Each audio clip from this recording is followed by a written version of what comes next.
Dans la culture démocratique de notre temps, l'opinion s'est largement répandue que l'ordre juridique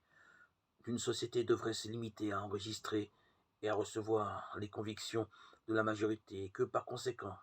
il ne devrait reposer que sur ce que la majorité elle-même reconnaît et vit comme étant moral. Si alors on estimait que même une vérité commune et objective est de fait inaccessible, le respect de la liberté des citoyens, ceux-ci étant considérés comme les véritables souverains dans un régime démocratique, exigerait qu'au niveau de la législation, on reconnaisse l'autonomie de la conscience des individus, et que donc, en établissant les normes de toute manière nécessaires à la convivialité dans la société, on se conforme exclusivement à la volonté de la majorité, quelle qu'elle soit. De ce fait, tout homme politique devrait séparer nettement dans son action le domaine de la conscience privée de celui de l'action publique.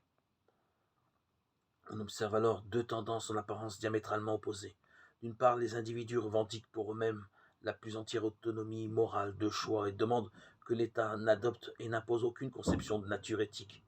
mais qu'il s'en tienne à garantir à la liberté de chacun le champ le plus étendu possible, avec pour seule limitation externe de ne pas empiéter sur le champ de l'autonomie à laquelle tout autre citoyen a droit également.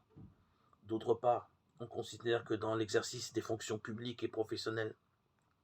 le respect de la liberté de choix d'autrui impose à chacun de faire abstraction de ses propres convictions pour se mettre au service de toute requête des citoyens, reconnus et protégés par les lois, en admettant pour seul critère moral dans l'exercice de ses fonctions ce qui est déterminé par ces mêmes lois. Dans ces conditions, la responsabilité de la personne se trouve déléguée à la loi civile,